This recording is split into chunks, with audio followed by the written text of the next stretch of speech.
I believe in you, Wes. Can't be that bad to I'm to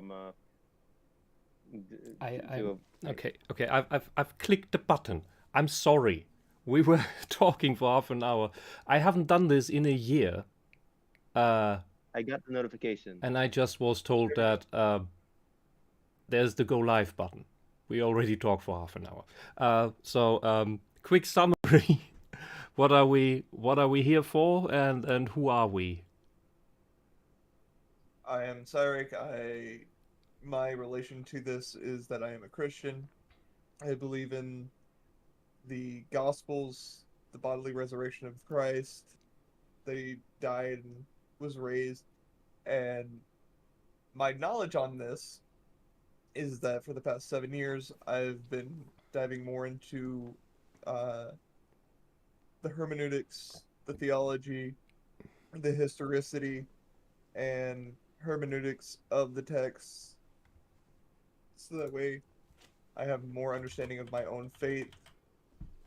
Uh, Cookie, do you want me to go over what the uh, parts of the Jewish and Christian Bibles are again? Yeah, just give it a quick rundown because these Um, are special terms. yeah, So the you Jewish better. Bible, You're more familiar with the term. Blah. You're more familiar with the terminology. So okay, so in the Jewish Bible, which is called the Old Testament for Christians, we have the Tanakh, which is made up of three parts, which is the Torah, the prophets, and the writings. So the law, the prophets, and the special writings like Ecclesiastes, Song of Solomon, Psalms, and Job is put in there as well. Then for the New Testament, you have the Gospels, you have the epistles, and then you have Revelation. So both are separated into three parts. So the Tanakh is the first 5 chapters. Yep, Everything that's the else Torah. makes the Old Testament, and That with the New Testament added, you get the Bible. it's the the Torah is the first five is the first 5 books. Ah, Torah. If you look at the acronym in Hebrew, it's 3 letters. Taf, which well for the for now says like T. Um, Nun, which is because we say Nevi'im, so it's the first letter of prophet. And there's the Kaf, which is for Ktuvim, which is writing. The Torah is so Torah, Nevi'im, Ktuvim. The Torah, the prophets, and the writings. Mm-hmm. And I'll just make a bit of a clarification. The the Torah is not just laws. It has some stories in it as well, and I guess as we all know, but the laws are a big portion of it. In case anyone wants Okay. to, or in case anyone thought of taking what Sarek said out of context, there. Okay. So I immediately got it mixed up right away because I too am not quite awake. But um, you know what's funny? In I don't know how many years of American YouTube atheism, I have not once heard the word Tanakh. I think that says a lot.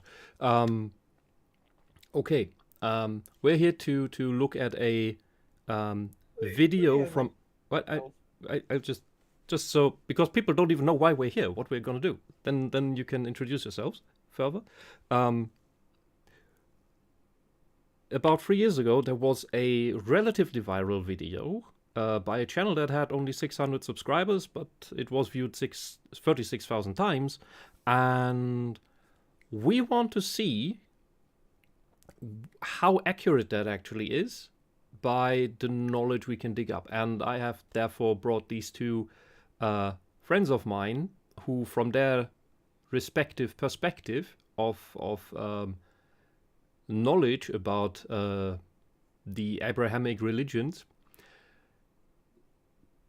can take that apart and see what's on point and what goes off the rails.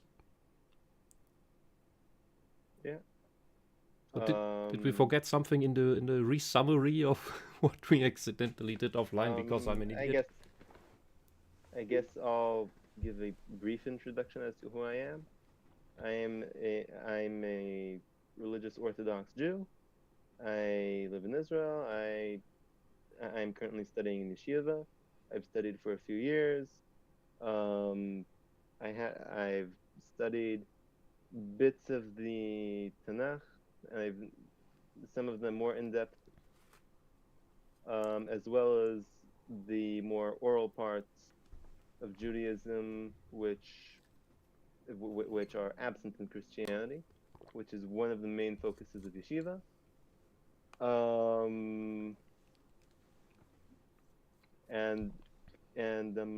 This year I've started learning certain aspects of Jewish religious, I guess, practices, you could say, halakha, basically, more in depth, and I hope to get tested on it sometime in the future.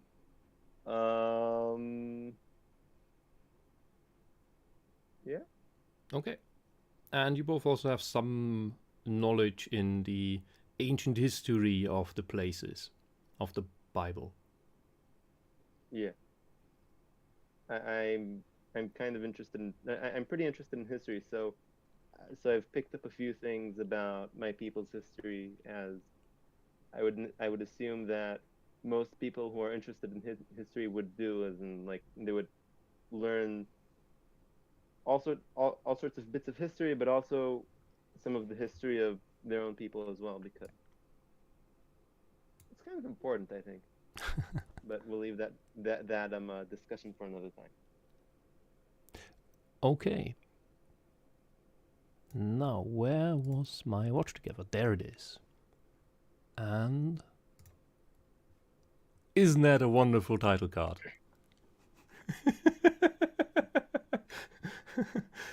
This video stayed up on YouTube, so we must be fine covering it.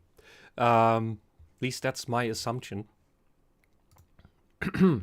So Sarek and I are to watch together. It's also fair use. I don't know. Yeah, it should be. It should be. If you have trouble using it on the phone, just let us know when you want it to stop. Okay. To say it out loud or to. Just no. Just call, because it's otherwise it just rolls away, and we get to the next point before anyone can hit the pause button. Yeah. Okay. So last time we got about a third in, but we're gonna go over that again because nobody else saw it. Yeah. Can I try to press play? You can try to press play. Work? Okay. It's a pretty known fact that the Jews are God's chosen people, that the Jewish homeland is Israel, that the Jews believe in the Old Testament, and that the Old Testament is about Jews. So this is part 1. Any comments? Yeah. Well, these are the axioms that he's presenting, and I think I did watch this movie a few years ago, and I kind of forgot a lot of the stuff. We started watching it together. Basically, what he's doing is he's presenting these 4 axioms, and he's going to try to refute them. I think that because he's going to go into it in depth, and then we're going to go in depth into what he's saying, I'm not sure if we should comment just yet. Well, from the get-go, would you agree or disagree with these axioms? Or is there a nitpick already you would want to make that something is ill-phrased? The Old Testament is about the people of Israel. So it's not... I think would be an accurate and a more accurate term. Okay, so you would replace the word Jews. Yeah, because this is a nuance that he gets into later. So I'll just go through it briefly now and more in depth later, which is basically oftentimes Jews still do it and do it as well. Is that the word Jew and Israelite are are used interchangeably sometimes, and we see ourselves Jews as part of the people of Israel. So this is our history. It is about us. Though there are some of our people who are no longer with us for various reasons. It could be because they were killed or because of assimilation, which I think would be the two main reasons. And yeah, the term can be a bit difficult to navigate sometimes, I guess. Kind of losing my words right now.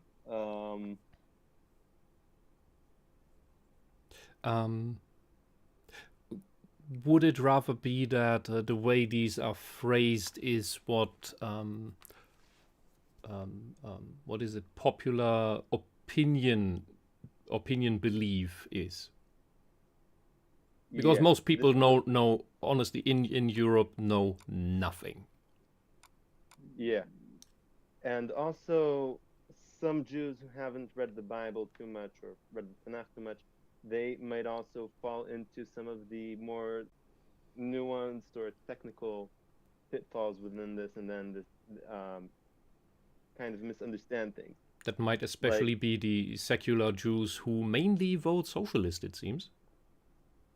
not only because there are also Jews who their way of studying the written traditions, which is the Tanakh, is a bit more superficial, and they delve a lot more into the oral traditions, and so they might not necessarily have the best understanding of things.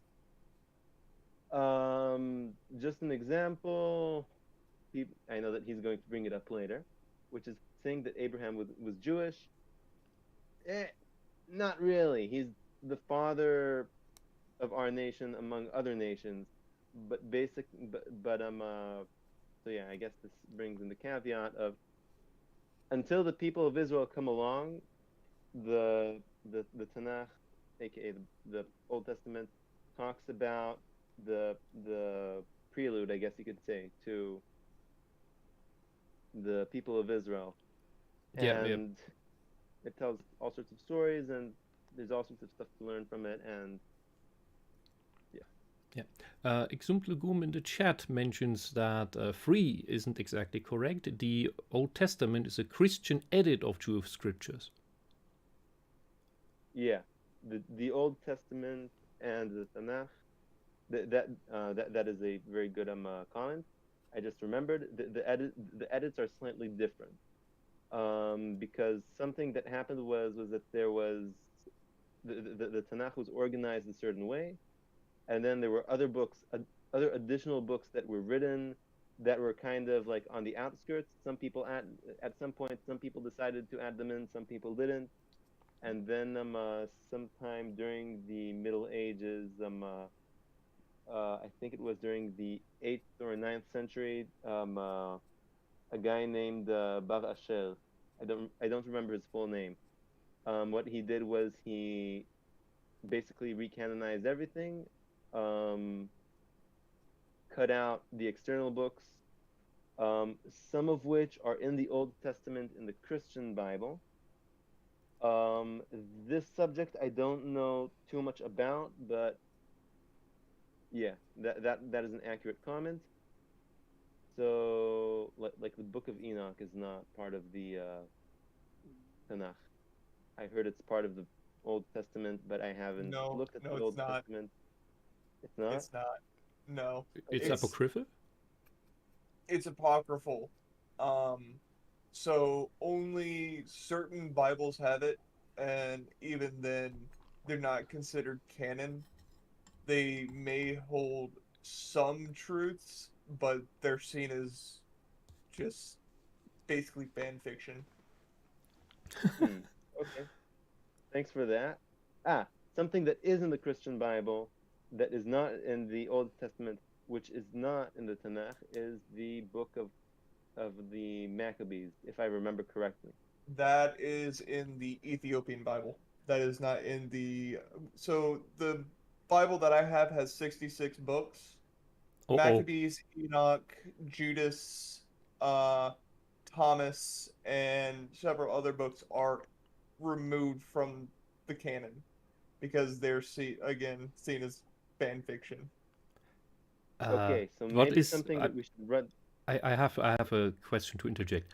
What is the Ethiopian Bible? The Ethiopian Bible is one of the earliest Bibles that we have, um, like actually still around because we've found the Dead Sea Scrolls. We've found that the Dead Sea Scrolls have the Tanakh, and how we've been able to say, okay, so we were on the right path with what books are part of the Jewish canon. Um, then you have the Ethiopian Bible, which has, I believe, 88 books, which all include apocryphal works. Interesting. So that contains There's also like the Gospel of Thomas, yes? Yeah. Okay. and I guess we should also, I guess, maybe at some point do a bit of a rundown comparison between the mainstream Christian by Old Testament and the Jewish Tanakh, because I seem to recall that that they are slightly different, Do we need a but chart? I only know one of them. Yeah, we don't have that handy right now, I'm sorry. but it's all right. There's a good reason why we have we have a Jew and a Christian here, because what I don't know he does, and what he does what he doesn't I do, I guess, to a certain extent, to our limited capacity. And the something about the Dead Sea Scrolls, though, if I recall correctly, they didn't copy down the Book of Esther. They had certain books that they copied down more, certain books that they didn't copy down as much. And also, they weren't a mainstream sect of Judaism.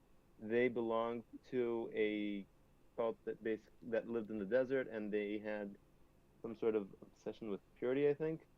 Yes. I think I don't know what the name in English is, but in Hebrew they're called the Isiim. Josephus writes about them a little bit, and there's also an Israeli archaeologist who really looked into them, who I forgot his name. But I could ask. With regards to the Ethiopian Bible, to those who don't know, there is also Ethiopia is also technically a Christian country. You might think, but there are Muslim countries in the middle. Well, the entire region from the mouth of the Nile in the Mediterranean, and from the Nile Delta all the way down to Ethiopia, used to be Christian. Just some regions converted to Islam. Ethiopia didn't. And other old manuscripts that I know of, there's the Aleppo Codex, which I know of, but I think that's only from like the 10th century. Yeah, there are other old manuscripts, I think. Okay, so terminology is key. Yes. Yeah. Let's go further. However, almost none of these facts are true. Nowhere in the Bible does it call the Jews God's chosen people. Modern-day Israel isn't really the homeland of the Jews. The Jews don't really believe in the Old Testament, and only maybe 5% of the people in the Old Testament can even be considered Jewish. So now that you've branded me an anti-Semite, we can begin. Can you pause it for a moment? So the anti-Semite part. This is still relatively in the beginning of the stream. Not everyone, I think, is going to watch until the end, and when it'll be rewatched, not everyone will watch until the end. So I think it's Cookie, the little audience I have, they are equally tismy as we are. Honorable tisms, at worst. I was thinking of I wasn't thinking of the loyal audience. I was thinking about new people who might jump in and might want to give the video a watch. Yeah, of course, but Um, I will not pander to the general audience. That is a mythical unicorn that you cannot catch, and while you try, you lose your actual yeah. foundation. Okay. Good point. I guess more the audience that comes that comes and goes, because you also have some of those people. The history of the term, as I recall correctly, now this is not something that I'm an expert in. Um, there was the guy who came up with the term wanted to say that he hated Jews without saying that he hated Jews. So he said, I'm an anti-Semite. I hate Semites because, well, the Jews are Semitic. Though if you want to stretch the concept to the absurd, if you are anti-Semitic, you don't just hate Jews. You basically hate anyone that lives between like the Nile and the Tigris. Basically, not just Jews, but also Arabs and all the various Mesopotamian people in Iraq, because surprisingly, not everyone who lives in Iraq is Arab or Muslim. Despite ISIS's efforts, like there are the Assyrians and whatnot. Um,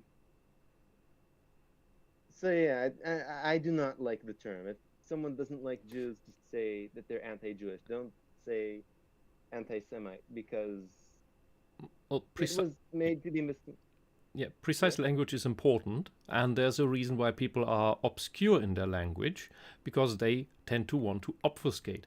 And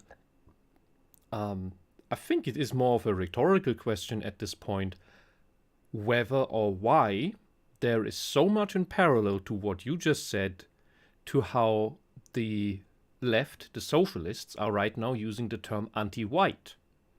Because whoever is a Jew or not also seems to change on a daily basis, on a situational, whether that person then is white or is Jewish. That depends on whether someone wants to, one of the malicious people on the left wants to either sway public opinion or play victim. And everybody on that, I just want to note, every people has black sheep. We Germans are yeah, certainly no exception to that. We had hmm a bit of history last century. Those were some really black sheep. yeah. Um, which reminds me, I think someone told me once, Jews are only white when it's inconvenient for them, as in when being white gives you benefit, When it's convenient Jews for them. aren't white. Yeah. And Yeah. also the term white itself is rather meaningless, because in the beginning it only meant like people who were of British descent, and then people who were of British and French. I can tell you, in No, but Germany, that is I do 19th not century. remember a time when we ever used the term white for ourselves. Or Yeah, generally on the Yeah. continent. We are Germans, French, Swiss, Poles, there Yeah. was a Norwegians, very Danes. We are Italians, Spanish, which also Like people calling it the left seems to be confused about whether Italians and Spaniards and Greeks are white or ethnic. I that. personally am very confused why the term ethnic is only used for people of darker complexion, because if there's an ethnic people on the planet, it's the Irish. Because there's no other place. There's one place in Poland where there's a lot of redheads, a lot of gingers. That's Nowhere else. If that's not an that, ethnicity, I don't know what is. that's funny it's that like they're calling still all Africans black. debating that, because for like I want to say the first 150 years, whenever Italian Americans were immigrating, it wasn't up until like the 60s that were Italians were never considered white in America until about the 60s. Yep. Were the Irish? No. No. they were called subhuman by the English, on the same grounds that they tried to call the Africans subhuman. They claim that they have some other bone that real humans don't have. Oh. Calling all Europeans white is like calling all Africans black. It's a completely well, that is what the meaningless socialists do. and useless term. But They only see the world in that way. the most interesting thing is that they are confused about whether the Slavs are white or people of color, the palest people on the planet. They have their reasoning is that they have trouble integrating into the United States because English is not their first language, which is true for every non-English. So that makes Germans people of color, by the way. But the thing, it's just one thing I want to, before we continue, I want to say about the English and the Irish, and calling the Irish non-human by the English, is that the English, the Anglo-Saxons, the Angelsachsen in German, are two tribes from Germany. The Angeln, which means the fishing poles, if you translate it directly, or the fishers, or the people who fish, which was a tribe on the northern coast, on the east side of Denmark. They went over fully. The Saxons, there are so many Saxons in Germany, there are still Saxons here. That's just another tribe. So they went to the Big Island, and the Irish are the descendants of the Suebi. The Suebi were a South German tribe, so more on the Celtic side. The Angeln were Germanic. Different thing. The Celtic culture comes from Austria, and they have a somewhat parallel but different pantheon than the Norse Germanics. And the Suebi, those were these crazy red-headed guys with the weird knot of hair on the side that gave Julius Caesar nightmares. They eventually moved to the Iberian Peninsula, today Spain, and then they moved over to Ireland, where they integrated with the few natives that were there already, and then dominated the island.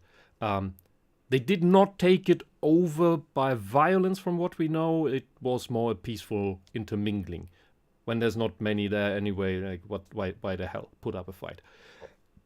And so technically the conflict between the British Germans and the Irish Germans is a German conflict by two tribes that I don't know whether they ever met before they got onto the British Isles. Just funny. Just let that sink in. It's hilarious. Also, I'll note that the British Isles, leaving out all of the people who came from out of Europe, are very ethnically diverse, because you've got the descendants of Celts, you've got like the descendants of the Britons, you've got the Welsh, you've got the Scots and their various whatevers, and you've got you've got the descendants of the Danes, the Angles, and the Saxons, and whatever in England, and there's Ireland, and then there's Northern Ireland, which was kind of further changed and mixed around, and also the language reflects that, because it's like part Latin, part German, part French, part Dutch. Yeah, and then it stopped developing in the, I think, 16th century and has been baby babble ever since, which makes it very easy to learn, but not very precise in some regards. Which every Anglo will hate me for having said that now, which I accept. The thing is, there is something very relatively similar about the Israelites that we'll get into, if I find the play button. So the expression anti-Semite literally means against Shem or his descendants. However, being... Is this Shem? I don't think he was blonde. No. Shem was not blonde. Okay, At first least I error. don't think he was. Like the place in the world with naturally occurring blondes is Europe. So if you wanted to tie it to any of Noah's sons, it would be Yefet. But But what about the Roman accounts of Jesus being blonde? I don't know if there were any such accounts. Cyril would know better than me. There are 3 areas which mention that Jesus was tall, blonde, and had blue eyes. And went to the All gym. of which, all of which I cannot verify. Well, redheads seem to have been something that was naturally occurring, but very rare in the Middle East, I guess, maybe, depending on how you look at the Bible. I know there's like some sort of tradition that Ruth was a redhead and that King David was a redhead, and that Esav was a redhead. But Well, wouldn't blonde be the next level after that, or is redhead the level after blonde? I have no idea. I would think that blonde is the level after redhead. Probably because because you have blondes who can tan, and redheads it's a bit difficult. They don't do very well in the sun. Yeah. And Well, neither do blondes. yeah, which is why Sweden has so many of them. And fun little fact before we continue. They're photon hunters. You know who else? You know who else is said to have been red-haired and pale-skinned? Muhammad. No way. Yeah, literally in several of the hadiths, it's mentioned that his, like, whenever they're describing Muhammad, they mention his fiery red hair, his pale skin, and it's funny because that implies he has no soul? no, it's implied that he is more pure than others. Mm-hmm. Are these hadith accepted, or are they in the category of total bullshit? Because the imams have they have like 4 categories of trustworthy to total bullshit. They're in Abu Bakari, which is the one that they always go to as like the most accurate. Okay, so all our caricatures of Muhammad are wrong. No wonder they are pissed. We should draw a historically accurate redheaded, pale-skinned, and blue-eyed. Well, that explains why you know how redheads are crazy. So there you go. It's solved. It's all comes together. Also, I think people from northern Syria have pale skin, but I'm not quite sure. Some people in the Fertile Crescent have paler skin. Some people have darker skin. Oh, many of the Syrians who came here, they are indistinguishable from Germans, completely. Yeah. When you have a Syrian grandma with her headscarf on, she looks like my grandmother from 30 years ago when she was still wearing not an Islamic headscarf, but Germanic and Austrian and Italian old women. They also wore a cloth on their heads, but for different reasons. It was also a thing of modesty. One of the stories I remember from northern Italy was that probably the thing that they tell the children is that, well, they wear that so that the angels sitting on the clouds looking down for the women don't jerk off.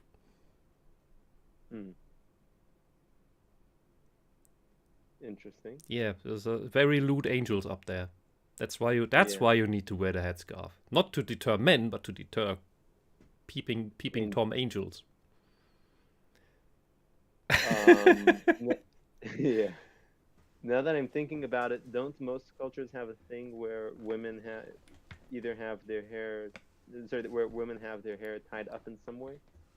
at least Well, at that's least adult women or yeah. It married is women. in some cultures it's a sign of being married. Because the open hair is what you do when you're young and when you want to be pretty and draw men in. There's a lot about that. The Islam just goes way overboard, similar to a faith in Christianity, where the women are covered up so much towards everyone but the husband at home. Yeah. And they don't do Yeah, well, there's more to that, but that's another Islam is another topic. yeah. Should we move on? Okay. Yeah. So this is not shame. No. No.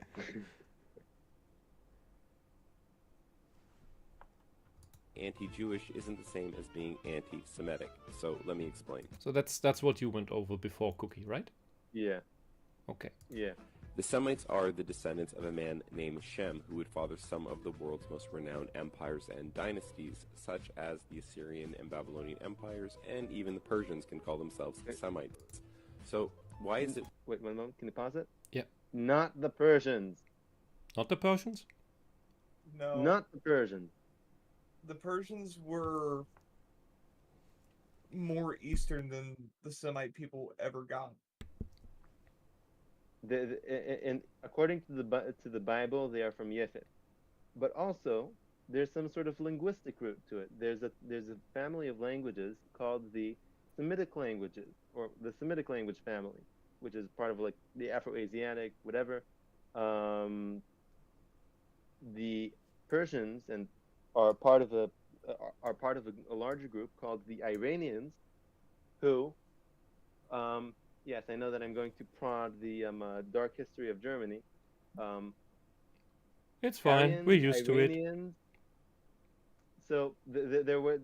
So this goes back to the whole Indo-European peoples or Indo-Aryans, for a good reason, because in Iran they speak an Indo-European language. Yes, they use the Arabic alphabet. Well, they adopted it after the Islamic conquest. Beforehand, they had their own alphabet. Though I think the first alphabet that they adopted cuneiform, but we'll leave that aside. Basically, the Persians are not Semitic. He could have mentioned the Akkadians. He could have mentioned the Arab Empire. He could have mentioned forget who else.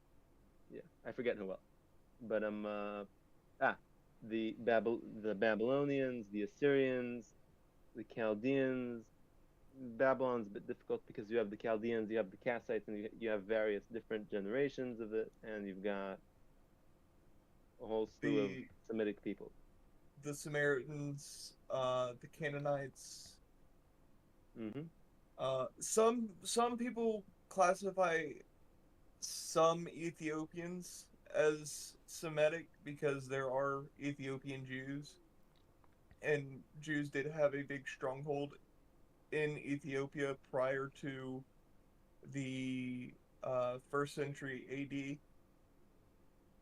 When there's some claims about people that far away, including in India, to claim to be of lost tribes of the Jews? Yeah, there are people.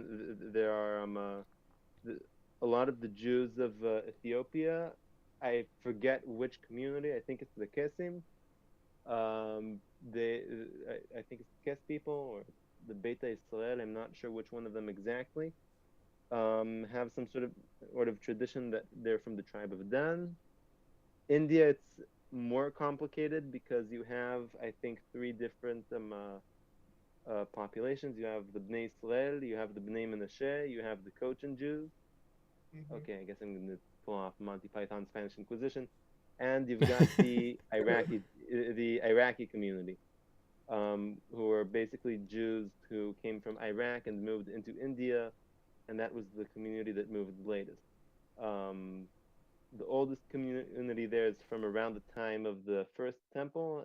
I think they're the ones with. I'm not sure which community is the one with the story of the of the 20-something merchants whose ship crashed, and they converted local women and married them, and then just settled into the population.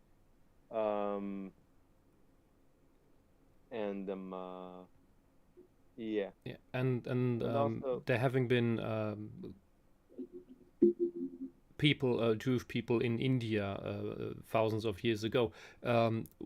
If it may surprise you if you've never heard about it, but once you look into the history, into the trade routes that were active at the time, and knowing that there was Hindu and Buddhist exchanges with Greece, with Greek philosophers, and there were Hindus and Buddhists at Greek royal courts for philosophical discourse.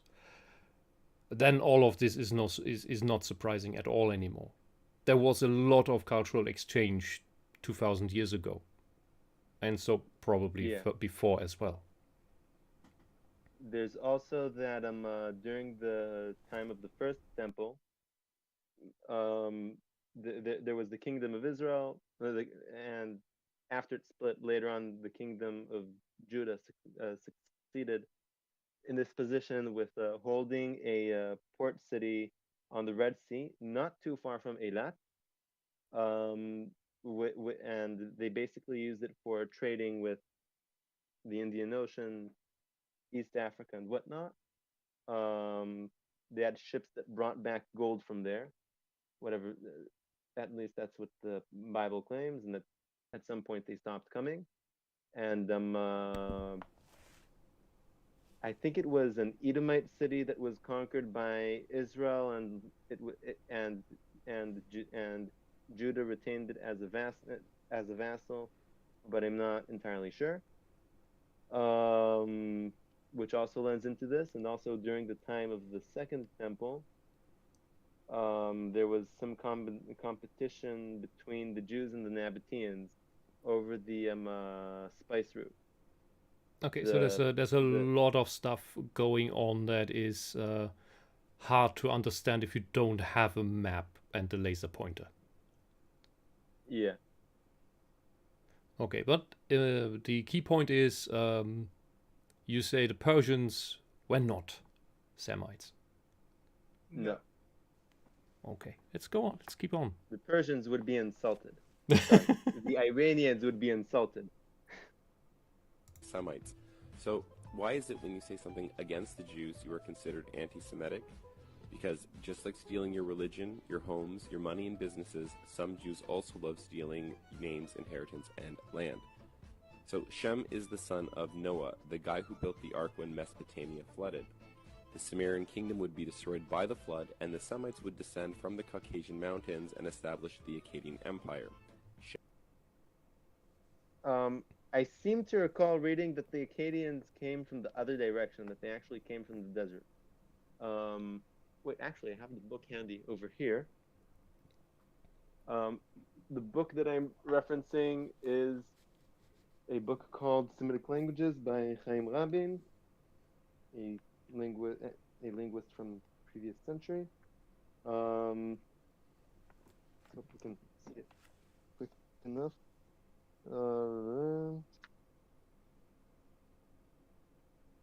Quality sources. Yeah.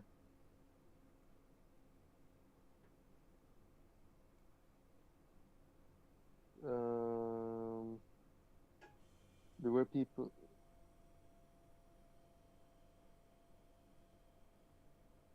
Some people thought that the Arab that they were originally from Arab part of the southern part of the Arabian Peninsula, but that was discounted when they discovered the Ugaritic. You sound a bit muffled when you read like that. Yeah, no, I'm not reading out of it. I'm trying to figuring it out.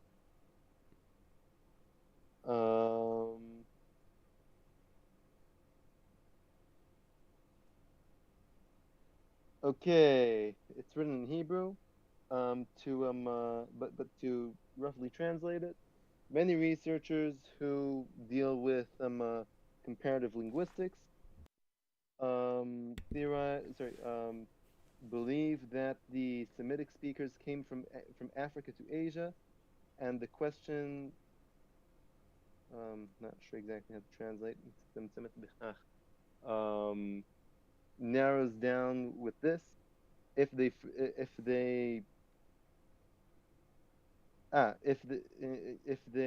were concentrated in Asia, or if they spread from their transition from Africa to all of their places afterwards. Therefore, we are to ask if the Semitic speakers in Asia and Ethiopia were when they moved a homogeneous linguistic group that was separated from all the other Hamitic nations, or if they were among them different Semitic speakers. Okay, let's move a bit backwards in the book.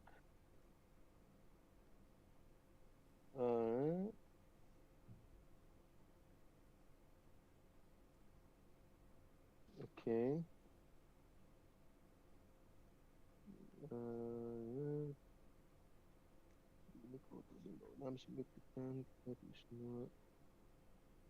There was also something linguistic where a small minority imposed its language over a majority, which you can see with Arabic and what happened with the Middle East.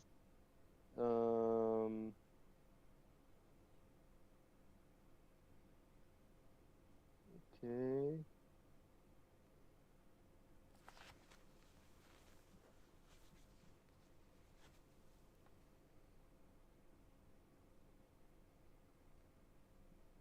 Okay.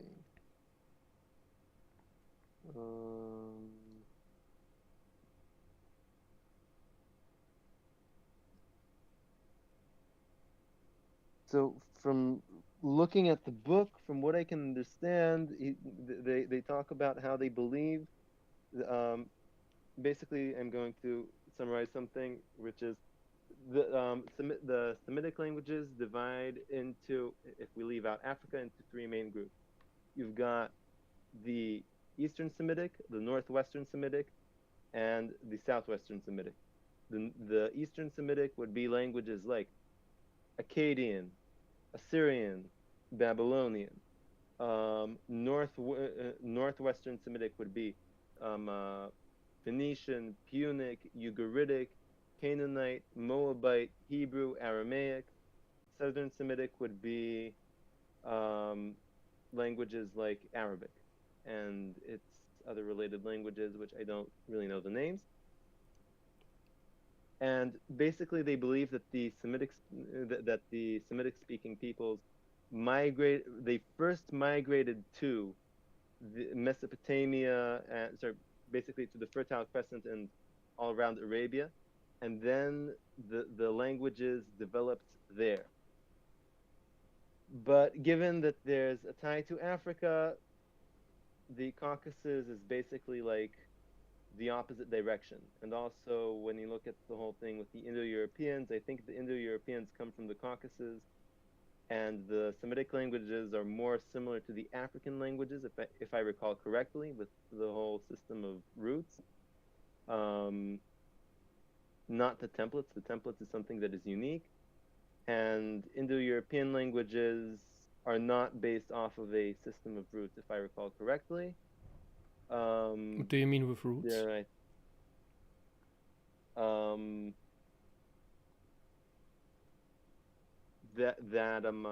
Verbs have that there's a root for a certain verb, and you can add additional letters. You can take off the additional letters. Some of the letters might change, but for this verb to mean what it needs, there are a bunch of letters or sounds which need to stay consistent.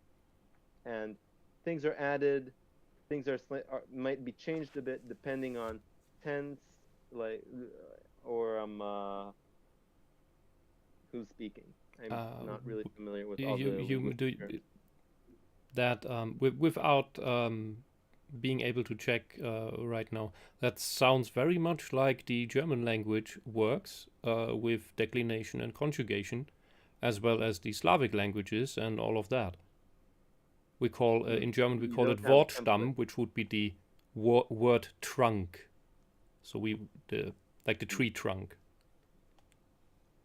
I know that Hebrew was influenced by German to some extent by Eliezer ben Yehuda, because the language pretty much died, and Eliezer ben Yehuda, who was originally from Germany, revived it. So he had to take stuff from German in order to. Is that through the Yiddish connection? Maybe, I don't know. Because we have quite a lot of I'm not Yiddish a words linguist. in German that we are not aware of are actually Yiddish. Which But also allows us that because German consists of a couple languages, but we don't know that. Yeah. It's basically like English that has French stuff in it and some other stuff. German itself already has that with a few languages, but it has become this one thing without seams that nobody notices, and that leads to the wonderful ability of having a treasure of words that is 2 to 3 times that of other languages, which allows us to have 5 words for throwing something, and all mean something different. They originally all meant the same, but when you have 5 words for a thing, then each word starts to take on a different connotation. Some more positive, some more negative, some in a specific way, some more delicate, some more rough, and so on. You have a similar thing with English, where with some of the words from Latin, some of the words from French, some of the words from German or Celtic or whatever. But the roots that he was talking about in the book, I think he was comparing them specifically to those in African languages, like North Africa, the Sahara, Egypt, that sort of area, and also Semitic languages have a certain template. As the root fits in a certain template, and each template has a different meaning, and if you change the root, you have a different verb. And some Semitic languages have more, some have fewer. There are various different types of templates. Template is a general term, but I do kind of not know a lot of the terms.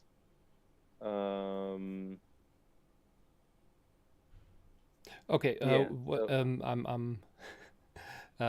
I have to pull back a little. yeah. I forgot the original point that you were trying to make. I'm sorry about what's going on in the video. The Semites didn't come from the Caucasus. Okay. It was based off of a linguistic interpretation that I've read in this academic book that is not easy to read when you're not a linguist. Did he say that? Based off of what I can understand, they came the Semitic speaking people either came from Africa or from somewhere in Asia. I'm assuming maybe the Arabian Peninsula, and then from there migrated to places like Mesopotamia, the Levant, basically the Fertile Crescent, and all of Arabia, because their languages are more similar to the African languages than the European languages. Or to put it even more simply, they didn't come from the Caucasus because the Semitic languages are more similar to the African languages and not to the European languages, which I think are more similar to the Caucasian languages. But I think I know someone who knows about this more than I do, so I can ask him. Okay. But yeah. Shem would have children, and one of his descendants would be named Eber. He would be the father of the Hebrew people, and the Semites would be called by his name. I remember you took issue with this name genealogy. Yeah, because it's a bit complicated because ever also means side. I think when we talked about it earlier, Cyric went more in depth about it. But basically, um, from the other side, because a river has two sides, it can have two. One of the ways of saying it, though today it's not as common, the that the river has two avarim, and ever being singular, and the ever is the guy's name, and the term Hebrew I think is kind of based off of that, according to what Cyrix said. It's based on Hebrew in the classical sense means of the Euphrates. So that's where you came from. You came from east of the Euphrates. So would that mean like the other side of the Euphrates? Yes. So then then the video is not wrong? Or is it just a bad explanation? Bad explanation, and also yeah, I don't see how Eber could form Hebrew. Like that was just what, like, if anybody came from the other side of the Euphrates into what was the land of Canaan, all of those people would be considered Hebrew. Because they're from the other side of the river. Yes. Yeah. Yeah, but isn't that aimed at the people currently living there? At the time of writing, I mean? Yes. I think so. Yeah. There's also something about genealogies in the Bible which can be kind of tricky sometimes, especially in like the older parts. Like you might have skips between more notable individuals, which could explain like a longer passage of time, or the names, or sometimes it could be names of groups based off of I don't exactly know what. Genealogies in the Bible are complicated. I remember many years ago going through that, and this is one of the things that put me off early. It doesn't seem to know words like grandfather or great grandfather. It just uses father across generations. Is that correct? I think so. Yeah. Because that's what he's doing here. Because he says Shem is the father of all the sons of Eber. That would make him the grandfather or great grandfather. Yeah, that's like in the New Testament, Jesus is called the Son of David because he can trace his lineage back to King David. Wait, I just forgot I have my Tanakh next to me. I can look up the genealogy of that. Oh God, that'll take hours. It's like reading the Silmarillion. No, this one is fast. I just need to take a look to see if it's whatever. There's also a quicker part of it. He skips a few in the middle. Yeah. Yeah, he skips a few in the middle. There's Shelach, who's kind of in the middle, but that's a nitpick that isn't relevant and it doesn't really mean much to his argument. So okay, so in modern, let's say more precise language, the word used would be descendant and ancestor. Yeah. Yeah. The people from the other side. Yeah, it's important. Like the river near my hometown is called the Oder. It is the river between today's Germany and Poland, and it translates simply to the word or. So either or. because you're either on this side of the river or the other. At least that's what I You're either believe the German or meaning Polish. is. You're either German or Polish, leaving aside that Western Poland is technically supposed to be Eastern Germany, but we'll leave that aside. That is a whole nother topic. That I'm not. I don't know how legally allowed I am to talk about that. Our country's weird. Yeah, I just wanted to bring that up. So the river is literally called Or. I love it. Let's go on. Yeah. Eber's line would eventually give birth to a man named Abram or a Jew named Abraham, except Abraham has never been a Jew, nor will ever be a Jew, and to call Which is Abraham correct. one... Yes, that is correct.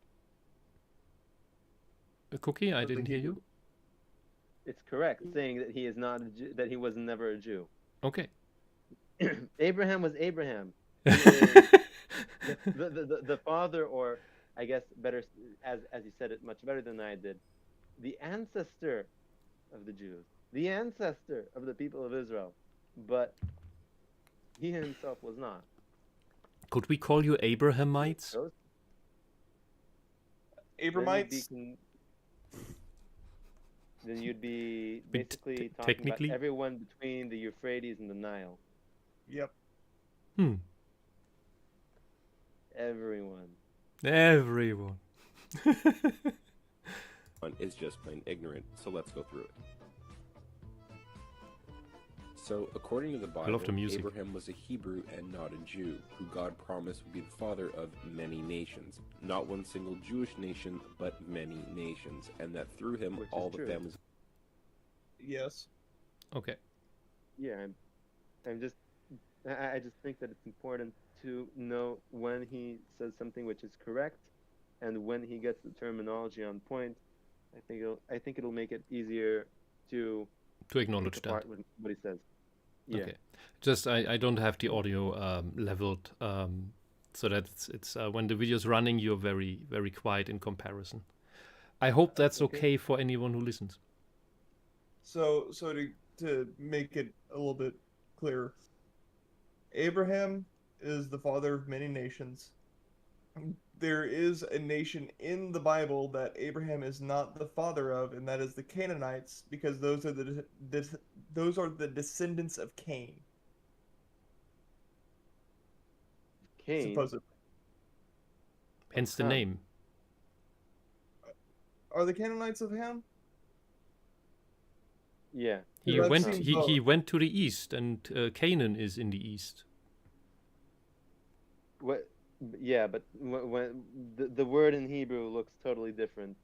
Okay. In modern pronunciation, the kuf and the kaf sound the same, but imagine Cain, it shouldn't be a C, it should be a Q if you translate it correctly. All of his people died, so they can't be his descendants because all of his descendants died. And also, it says many times, and Ham is the ancestor of Canaan, or the father of Canaan. Okay. So I've missed In something somewhere. Genesis chapter 10, and but also in chapter 9, already in verse 18. Okay. Then who are the Canaanites descendants of? They're descendants of Ham, the youngest brother. Oh. Okay. So yeah, and how do you say that name? Adit. Arwadites? Adit. Die Aditen. It's so easy in German. Arwadites? The From where? Samurai. Ovadini. the Hittites, and afterwards the clans of the Canaanites were spread abroad. Yeah. I'll also note that this already connects to something that academics said. I think it was Neria Klein who said it. He's in Bar Ilan University, I think. That many times genealogies in the Bible are about groups, and when someone is a descendant of someone in a genealogy, sometimes it's a genealogy, but when you're talking about groups of people, sometimes it could be this group is being dominated by this group, meaning that I think that what this kind of implies is at the time that the book of Genesis was written, Canaan was under Egyptian control, which is why they are the descendants of Ham, and Ham is the ancestor of the Egyptians. And Shem is basically Mesopotamia, and Yefet is everything that is outside of Mesopotamia. So even though the Elamites are considered part of Shem, probably because they were, I think they may have been tributaries to the Assyrians or Babylonians or whatever. I don't know. But yeah, when you look at it from this perspective, certain things start to make sense more. Okay. On a side note, I love that for his world map he used a projection of Earth that looks like World Ice Fury. Yeah. This is, I love it. For anyone who doesn't know that, what that is, it's esoteric nonsense some of the Nazis really liked, and it is hilarious. Isn't that the flat Earth map? Yeah. I don't know how flat the universe must be for flat ice fury. Flat ice fury, that's great. For world ice fury, but it mainly requires a lot of ice. But yeah, let's keep going. Oh, right. Yeah. He's gonna talk about the blessing. Do we want to go about that right away? We'll let him speak first. Sarek? Let him speak. Okay. Of the world would be blessed. Abraham would pass this blessing on to his younger son Isaac and not his eldest son Ishmael. Isaac would have twin sons named Esau and Jacob. Again, the Abrahamic blessing would be passed down. Esau. What did he say? Yeah. Esau. In Hebrew it's Esav. Even though most Jews today won't pronounce the Ein. The reason why I use it is that I learned it from a friend and decided to adopt it. At the time, I thought it was cool. Leaving that aside. That's Jewish edginess and teenage edginess. I don't know. My type of edginess, I guess. I don't know. So. There was like the main blessings, and there were other blessings, as in Ishmael had some blessings because he was Abraham's son, but the idea of inheriting the land of Canaan, that blessing he didn't get, and there were some blessings that he didn't get, but as I recall correctly, I can. Okay, for the general viewer who's not a Christian, not a Jew, has absolutely no clue what these terms mean, any atheist, agnostic, and so on. What constitutes the blessing? What is the blessing? It is... Oh god, this is actually kind of difficult. It's basically... See, that's why I'm asking. It is basically having a covenant with God that is personal. Why couldn't Ishmael have that? Because Ishmael was not the one that God intended, because... he was also kicked out. Yeah, he was also kicked out, but... I mean, why couldn't both sons have that? So, God had promised to Abraham that he would be the father of many nations, and that Sarah would be the mother of many nations. And so Sarah gave Abraham her concubine, or her Her slave. slave, yeah, her slave to Yeah, have a son slave. with. And God said, "No, Sarah, you will be the mother of many nations." And she kept on saying, "I'm too old to have kids. I can't have kids." And then, boom, Isaac, immaculate birth. Okay, so Ishmael And was the I'll son also, of the concubine? yeah, Ishmael. I'll also add that back then, this is something that I heard somewhere. There was a custom that if the wife gave her husband a slave, and that slave got pregnant and gave birth to a son, it was considered as if not the slave gave birth to the son, but that the wife gave birth to the son, and thus the son belonged to her. And what happened was that Sarah made the decision to kick Ishmael out of the house, and basically disowning him. Um, Also saying, get rid of this slave and her son, which I guess kind of reflects that, and which cuts him off. But because he is still, but because he was still biologically Abraham's son, he still got some blessings, but he didn't get, I guess you could say, the inheritance. I guess the way to better put it together is the blessing that everyone talks about is the inheritance that was promised Mm-hmm. to Abraham, and which was only passed down to Isaac. And with regards to to Jacob and Esau, what happened was that Jacob bought his rights from Esau, and he tricked the rest out of his father. But how much did he actually trick his father? How much was the father in on it? That is another debate. Different people say different things. Hmm. From what I understand, I think what happened was that Jacob tricked his father. Well, his mother told him to trick his father, and then at some point, Isaac figured it out and went along with it because he agreed with it to some level. Or Yeah, because Esau had always shown to be more boorish than Jacob, and Jacob was a little bit more humble and more dedicated to God. And then later on, Jacob actually wrestles with God. yeah, though I will note something about Esau, which would come to his favor. Abraham became a powerful man.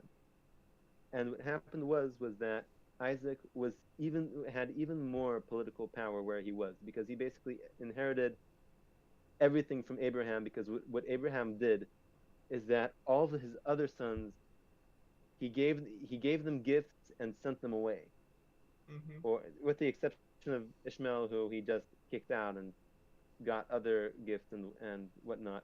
But they were all kind of sent away, and not kind of, literally, they were sent away out into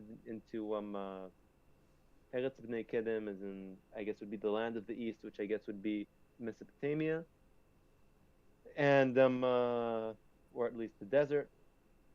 Leaving that aside, so Isaac was a sole inheritor.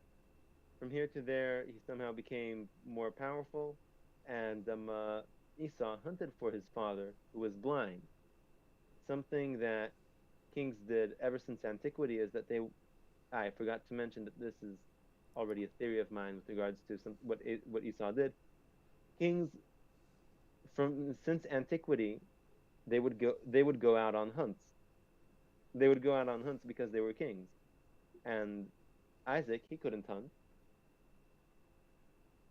or I don't know if he actually did do any hunting, but by hunting for his father, I think was a sort of demonstration, at least in his eyes, of, I treat you like a king.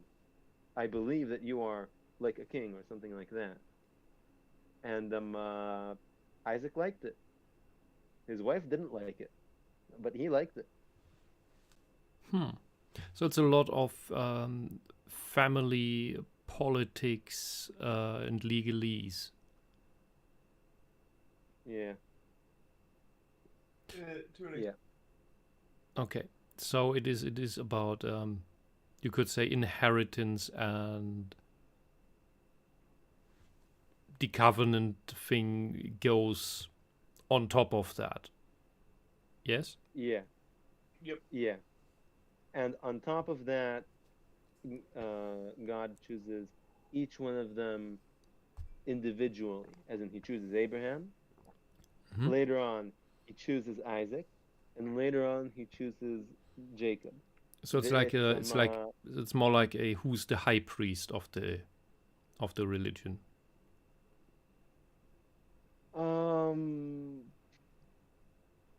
I think that it's a sort of operation on two levels. There's like the more worldly level, I guess you could say, which is the whole inheritance and family politics stuff going on. But there's also who in the eyes of God is more fit to have the covenant. Mm-hmm. So you have both of these things happening at the same time, and conveniently it falls on one person.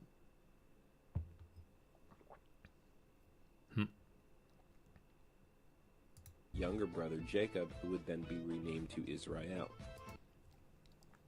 Which Yeah, you that's mentioned before, Jacob would be the one to wrestle with God, and that is the And literal meaning of the word Israel.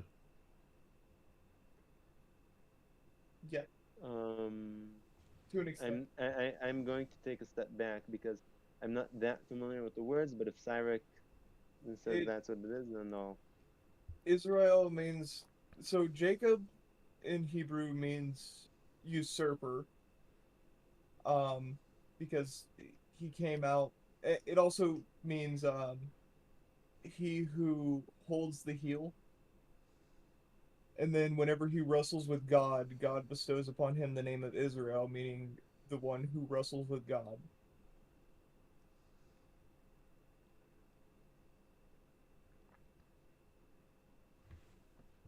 And that is what I've gotten from my studies on scripture and looking into the ancient names and titles.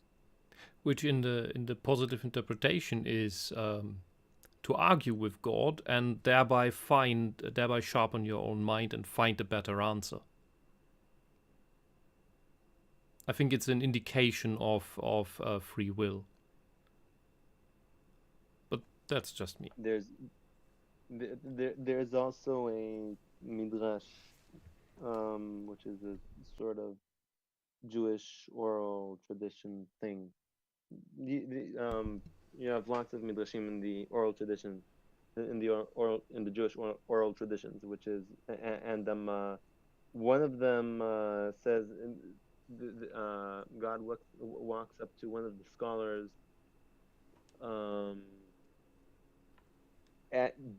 this was during the second century, I believe, second century CE.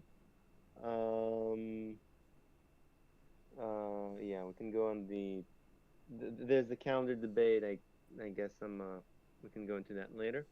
Um, uh, where a voice comes out from the sky and says my my sons my sons won against me. Where basically there was some sort of argument that was going on. Um, I think the best way to translate the name of the story would be the snake oven. Um, something to do with purity laws and whatnot, and an oven becoming impure, and if you an oven that was made of clay. So if you cut it into rings and then place the rings on top of each other with sand in the middle, if it would be considered whole again or not, all sorts of technical stuff. Yeah, that sounds Uh, confusing. yeah, no point in really explaining it too much now. But yeah. Would then have 12 sons. His sons would each become their own tribes and eventually become their own nations. One of his sons would be named Judah, who would be the father of the Jewish people. and all Jews are related to him. So, Jewish. Jewish means from Judea, and the kingdom of, or from Judah, and the kingdom of Judah, the kingdom of Judah had the tribe of Judah in it, but it also had the tribe of Benjamin, and part of the tribe of Levi. Let me get And- the map up that he had. There we go. Yeah. So, the red tribe that says Judah on it, the orange one that is slightly above it, Shimon kind of migrates around, but he eventually becomes assimilated into Judah, if I recall correctly. So that's also in the kingdom of Judah. And you've got Levi, which is dispersed among all of the tribes. And this gets even more confusing because after the fall of the kingdom of Israel, there are people from the kingdom of Israel, there are Israelites who flee into the kingdom of Judah, and later on they're called Jewish. And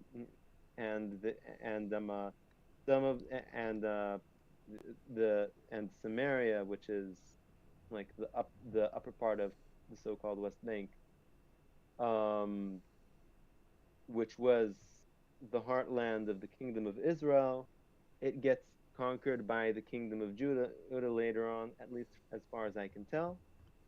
And the people there become, well, part of the kingdom of Judah.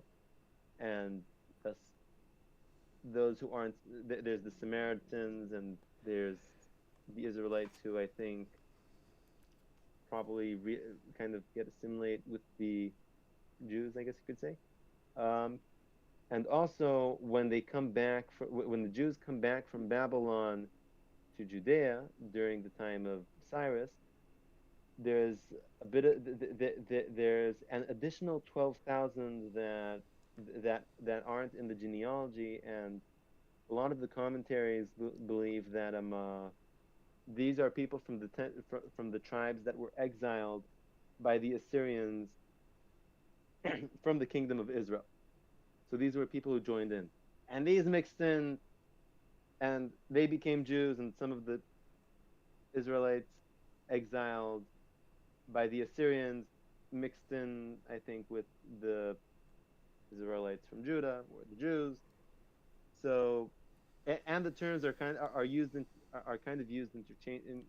interchangeably, or have been used interchangeably for a few hundred years. Now with the state of Israel, it's a bit more complicated because there are people who aren't Jewish in Israel, like Arabs, and they're called Israelis. But leaving aside these tangents, I guess. Well, that's a problem of the present day to figure out. What the dispute seems to be, by what he in the video alluded to and what you said, seems to be a definition issue of whether you define it by the descendants of the man Judah or people who have at some point lived in the kingdom of Judah. Yeah. Which would be you're legally a national, but not a descendant. You're basically a foreigner, but you have the nationality. That's kind of the view, it seems. Like it's like claiming the Turkish Germans who've been here for 3-4 generations but barely speak a word German would be called Germans, which if you came randomly across one of those people, you would never guess. You would never call such a person German. Yeah. But legally, they are. Yeah. So it gets kind of complicated because the kingdom of Israel splits up, the kingdom of Judah persists, and they don't, and they wind up not, and they're the ones who do not assimilate as much. So what happens is that people from the kingdom of Israel, they either assimilate into other local peoples, or they assimilate into the people from the kingdom of Judah and mix up with them. And the king and the kingdom of Judah itself didn't have just one tribe in it to begin with. So the term Jew essentially means the same as Israelite, but after the From another point in history. yeah, starting from, let's say, I guess, the destruction of no, not the destruction of the kingdom of Israel. Let's say the destruction of the first temple, because that's when you see the term being used a lot, because you see it used by the Babylonians, in this case, Chaldeans, and you see it used by the Persians. Would be named Judah, who would be the father of the Jewish people, and all Jews are related to him. Even though all Jews are Israelites, majority of Israelites are not Jews. Obviously, Israel would have to pass the Abrahamic blessing to Judah in order for them to be the chosen people. I'll just note that I covered what he just said, and with regards to the passing of the blessing, the blessing was passed on to all of the sons. So All all of of the the sons, brothers. including Judah. Yeah. Just some of the people decided to assimilate out. Okay. Israel would want his favorite son Joseph to inherit the Abrahamic blessing. So this is the point of contention?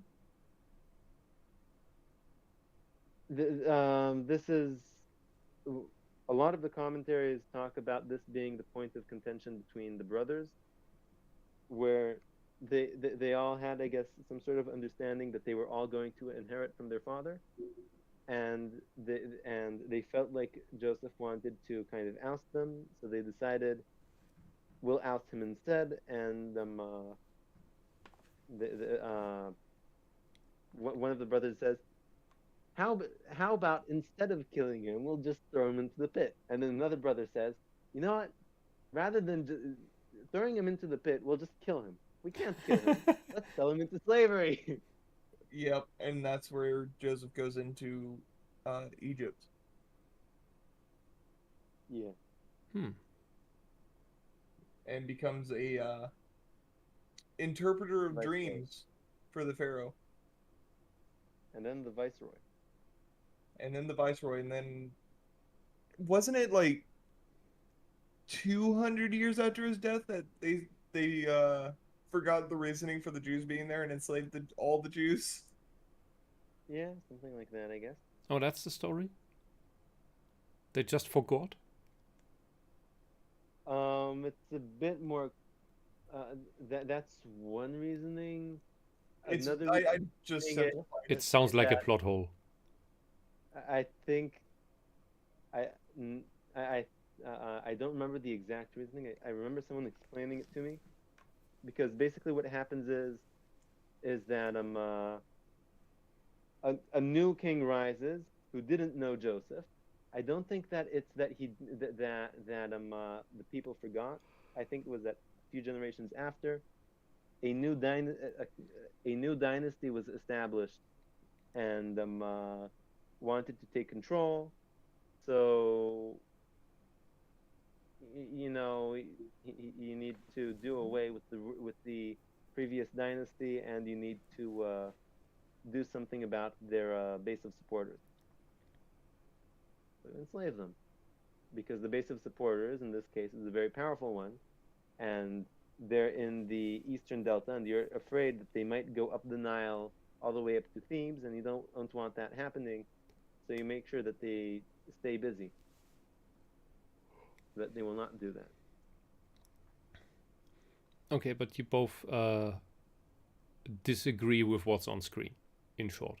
I just summarized the point so that we don't get lost. Okay, interesting. However, the father of the Jews would be jealous and conspire with his brothers to have Joseph killed. In the end, Judah sold.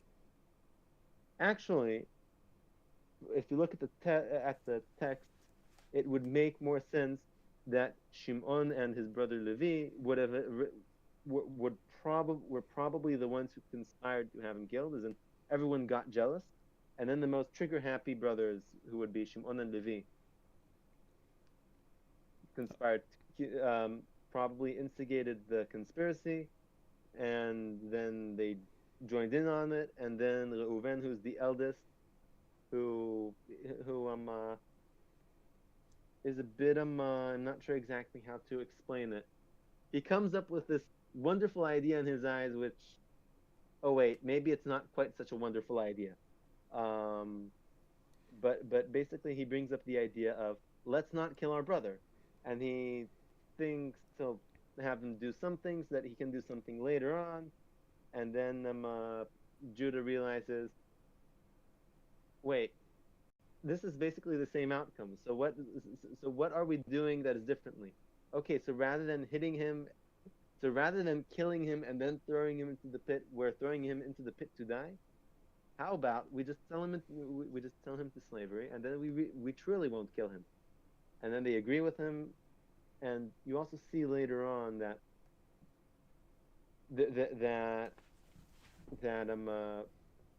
Reuben tries to do something. He has this genius idea, which is actually a terrible idea, and then Judah follows up with a better idea. But I think it ties into the courage thing of, you have the person, you have the first person who stands out against something, and you have the second person who stands up to something. And Judah is, I think, more of the second guy in the beginning. And also something goes on because Judah kind of leaves, and then he comes back because after this whole ordeal. So it's a bit more complicated than that. So Judah is doing the less horrible thing to get rid of Joseph? Yeah. But he's still trying to get rid of Joseph. Yeah, everyone wants to get rid of him except for the eldest, who wants to bring him back to his father. But the method in which he proposes to do it, he only gives his brothers part of the information, because he knows that they will not agree to the idea of returning him to his father, because Reuben feels responsible. So he gives them an idea which will allow him to whisk him out and bring him back. But because they don't have the full picture that is in his mind, so what happens is that Judah figures out, wait a second, you're saying this, but in practice it's not much different from what we were going to do anyway. So if we're not going to kill him, let's just sell him off into slavery. We won't kill him, but we also just won't have to deal with him with his behavior anymore. Yeah, so to summarize or recap, what is the reason that Judah and everyone else except the eldest brother want to get rid of Joseph? Jealousy for the inheritance, but also Joseph was behaving like a spoiled brat douchebag. So he was the narc. Telling on them. He was a narcissist. Yeah, he was a narc who would tell bad things about them, and they really didn't appreciate it. And then he started behaving like he was going to be the inheritor, who was going to inherit everything and rule. And he started talking about his dreams as if he was going to rule over them, or at least that's how they understood it. And they really didn't appreciate it. Nope. It does sound a lot like a narc. I will say, him being sent to Egypt and becoming closer with God because of being able to interpret dreams accurately kind of humbled him. You could say that his brothers did him a favor. Yeah. If that's the story, that's him growing up due to the punishment that he for once got. He does rot in the pit for a while. Mind you, jail back then used to be like, it wasn't like prison like you would think now. you just be in a cage in a hole somewhere, or in the dark building somewhere. It was not something very pleasant, and he spent a number of years there. Oh, great.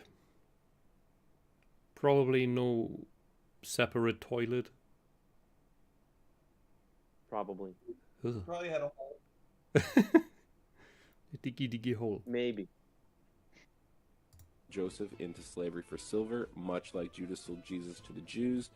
So the Bible portrays Judah as a jealous villain and Joseph as the chosen son. Isn't there a difference between Judah and Judas? They're different people. It yeah. rhymes, like Star Wars. One was out of jealousy, the other was out of being a gambler. Well, Judas wasn't really a gambler. He was a money guy. He's the one that everybody trusted with the money during mission trips, and the money ate at his soul to the point where he betrayed Jesus for money. You said mission trips, and now I have an idea springing up in my head about making a video game out of that. Don't worry, there's a new game called Gate Zero Oh God. that you can travel back to first century Judea and just witness Jesus' ministry. That sounds blasphemous. I thought more of No, of some what do you even call this genre? Like XCOM? Where you No. plan a mission and go out, do the stuff. Joke over. Also note that there isn't really that for the thesis that he's arguing, there isn't very much point, in my opinion at least, for bringing up Judah as in Jacob's son and Judas from the New Testament. Oh, you just brought With up regards to money, okay. due to his the way he put it. There's a parallel of selling out the other guy for personal gain. Yeah. That's the parallel that he sees. Yeah, but it's not part of his main thesis as far as I remember. So it is a parallel, I guess, but it's not. But for if you look at the title of not the chosen people. Well, I do find it interesting that you have a similar number of sons as you have apostles with Jesus. There's many parallels to the Old Testament. Yeah, and then you have a similar, not same but similar unfolding of events with similar names, doing similar deeds. Mm-hmm. That leads to similar outcomes. That is the odd part.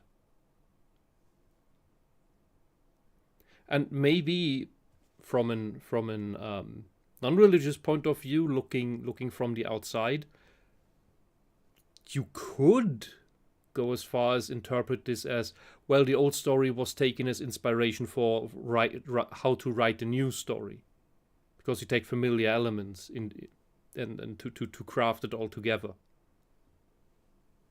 Mm-hmm. While in slavery, Joseph would rise to become the prime minister of Egypt and father two sons named Ephraim and Manasseh. In the end, Israel would adopt Joseph's sons and pass the Abrahamic blessing on to them, making them the chosen people and dividing Joseph into two tribes, making... So you could basically thus skip Joseph? So Joseph basically splits into two, and you have 13 tribes, but depending on how you look at it, there's Shimon, who kind of disappears and assimilates into everyone, into Judah, I guess. And there is there's the tribe of Levi, which is dispersed everywhere. But yeah, the blessing is passed on to all of the sons. Yeah.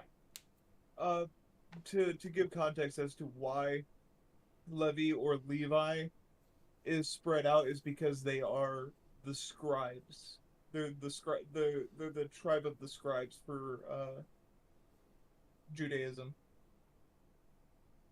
Hmm. I think though there's another reason, an interesting parallel that I've noticed this year by looking at it. Some of the things that the priests in Judaism have is quite opposite to what the Bible talks about the Egyptian priests having when Joseph was was the prime minister, viceroy, whatever. Where what happened was that by the end of the famine, only the only people with land were the pharaoh and the priest, and and basically the entire population was made into serfs, as in the rest of the population, with the exception of the of Jacob and his family, and they also uh, and also the people had to give a fifth of their harvest to the pharaoh, which you might think, oh, maybe that's not quite so much, but when you look at an agricultural society, I think that giving 20% of your produce to someone is a lot because you need to have enough to plant the fields, and you need to have enough to feed yourself, enough to sell to get things that you need, as in to feed other people as well, and you're giving 20% as tax, which People is a consider lot. the tenth to the church a lot. Yeah. So it Yeah. no wait, you use a different word in English. We say zehnt. I think that's what you get the word tithe from. Maybe. So what you have, so what you have in Judaism is the priests. They're not they're not allowed to own land outside of specific cities which belong to them, at least with the Levites, and the and with most of the Israelites, each one has their designated piece of land, which reverts back to them every 50 years. So every 50 years, each family gets its lands back, which is sort of whatever. Yes, I know. The socialists would love to hijack that idea, but we'll leave that aside. Um,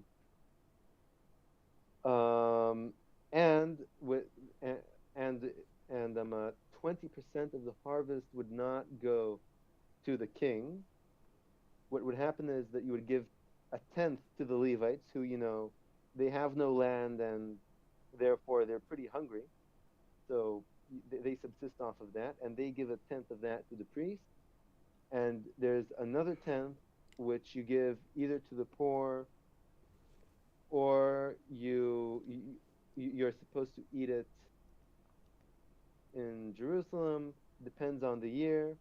Um, and also every 7 years, because the land belongs to God, who is the king, you're not supposed to work it, and etc., which kind of stands in parallel and contrast to what you have with with the situation at the end in Egypt, at the end of the 7 years famine, which I think is interesting. And I don't remember why we got to this point. Well, it's an interesting tangent, but yeah, it does use a lot of brain cells to follow. Yeah. 13 tribes of Israel. As for the father of the Jews, his two eldest sons would die, and Judah would end up bowing down to Joseph.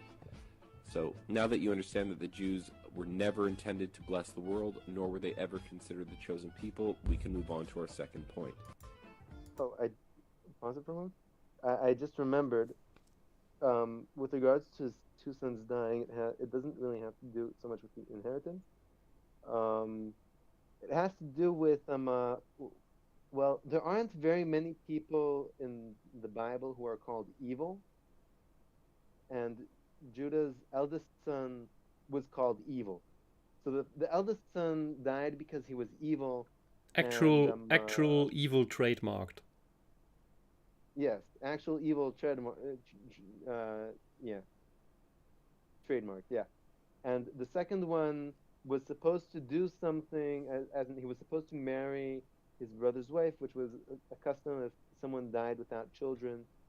A relative, the closest relative, would marry the wife, so would marry the deceased man's wife, and the eldest child from that wife would be the inheritor of the dead member of the family who died without any kids. Okay, I am confused. So the two main sons of Judah died? No, So the two eldest sons. Eldest, okay. The two eldest ones. Okay, how many did he have? How many direct descendants did he have? He had 5 in total. So there are the two eldest ones who died, and there is the third who he had from his first wife, who gave him his first 2 sons, and he was later supposed to marry off his first son's wife to this third son of his, but he kind of procrastinated it, and she didn't appreciate living as a widow for many years. So what happened was that she seduced him and gave birth to twins, who are Judah's 2 youngest sons. Of them, the older twin is King David's ancestor. Ah, so David's line comes from Judah. Yeah. Interesting. So because otherwise, just by his depiction here in the video, I would have to assume that Judah's line ended. He just had a kingdom named after him with people who belonged to him, stuck with him, and so on. But if his line is actually continuing, then that would also mean, since everyone got the blessing, that the blessing also continues through this line to King David. Yeah. How do you inherit a nation if you don't have people to inherit the nation? At some point, it needs to start spreading. Okay, so here's gone a bit of misinterpretation here, I suppose. Yeah. So just to show you, in Matthew 1:3, it says, going over the genealogy of Jesus, it says, starting from 2, Abraham the father of Isaac, Isaac the father of Jacob, Jacob the father of Judah and his brothers, and Judah the father of Perez and Zerah by Tamar, and Perez the father of Hezron. So that's leading up to King David, and then from David it goes to Josiah. Moses' sister married I guess you could say the chief of the tribe of Judah at the time. And Moses' sister, aka Miriam, married the chief of the tribe of Judah, and many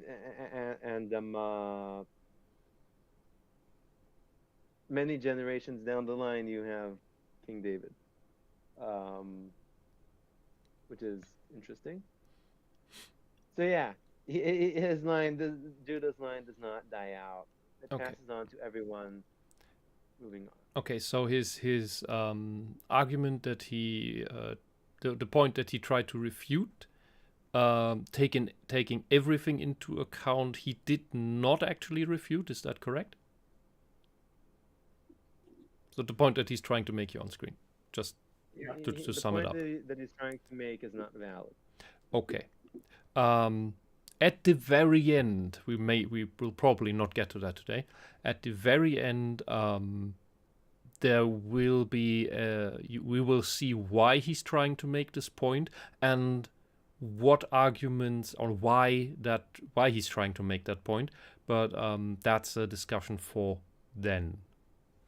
Yes. Yeah. Because both Cookie and I have to head out here. Yeah, and I think this is a good point to stop for now because we got through the first quarter, the first of the 4 points. Mm-hmm. Yeah. And Yeah. everyone in chat, I'm glad you were all there and active and asking questions. Do us the pleasantries and write a comment because, my God, what a my head is spinning. I guess that's the advantage of a short stream. There's you can pack more into basically having a more potent package. Yeah. So when we get to the actual point he wants to make after we've been through everything, the point is interesting on why he's making this video, but the way he's going there is flawed. Whether you can get to the point he wants to, that is also a discussion for then. Because as you can see, there's so much here. There's so much. Yeah. And and we'll go on next time. And man, so much time on a 10-minute video. This is this more than the Neil deGrasse one? No, the Neil deGrasse one was 4 hours, and that was only the first half. But this is actual depth. There's something being said here. There's something that can be commented on. The Neil deGrasse Tyson interview that we watched, that was just babble. There was just a sadly man confused in his age by ideology that he doesn't recognize is against everything he once stood for. Yeah.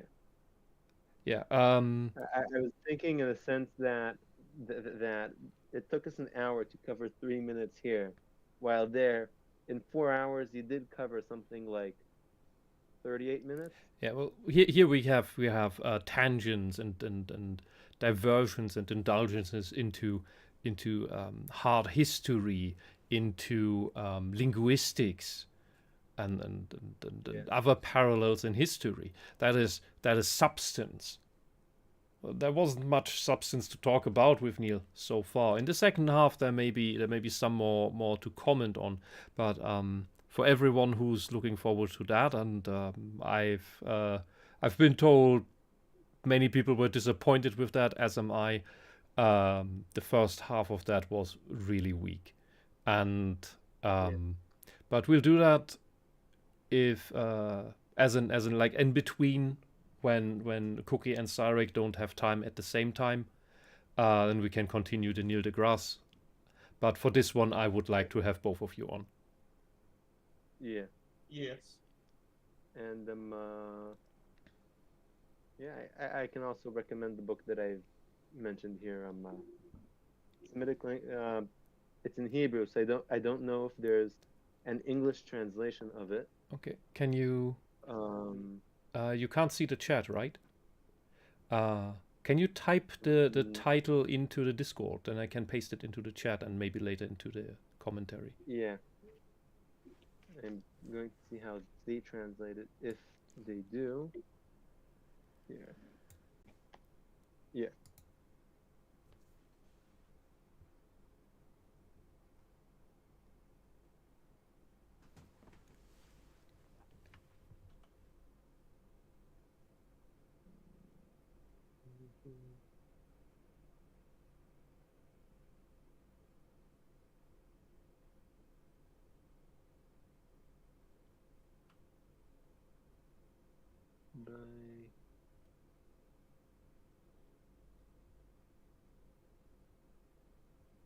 There, I sent it.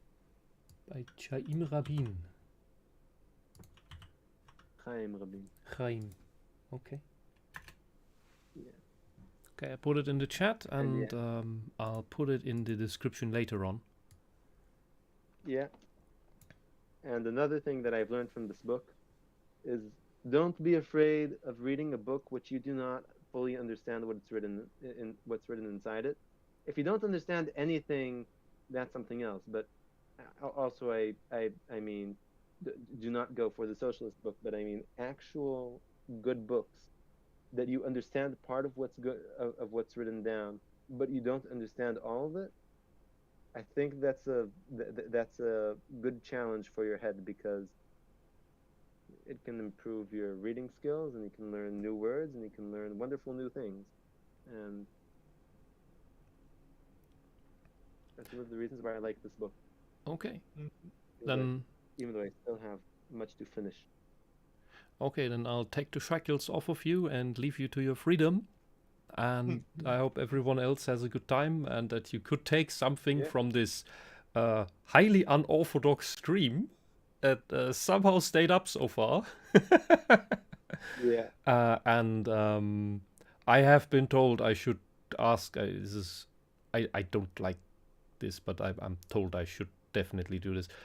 Please do us the YouTube pleasantries if you can. Yeah. God, that feels horrible. I never want to do that again. Yeah, but you said it in the best way that I've heard it being said, because most people say, Yeah. please like. Don't do it. Don't ruin it. Don't ruin it. Don't ruin it. Don't stop. I will kick you. Others use the forbidden language. My avatar already has the flamethrower. I don't think it can get this far. Do I have to remind you of the Paris-Geschütz? I don't remember what it is. The secret super weapon mega artillery that was completely stationary, built underground in order to artillery shell Paris, but had to calculate in the Earth's rotation because the what do you call it? The bullet would leave the atmosphere, so that you would have to take the Earth's rotation into account and thereby consider Paris as a moving target. Wow. Which might have been the inspiration for was it Tetsuka? No, it was someone with O. Who made Memories and wonderful triple feature, and he made the third movie in it called Cannon Fodder. But that's something for Anime Day. Yeah. All right, I'll hit the red button now. That'll eject us all into orbit. I was going to say the thing that I was trying to get got postponed, so I can stay on a little longer. Oh. Well, we've already... Well, I think it's better to cut off and let the stuff so far sink in. Yeah, because Okay. we finished the first part. We can always go into the second part later. Yeah. All right. All right. Toodles. Off to orbit. Goodbye. Later.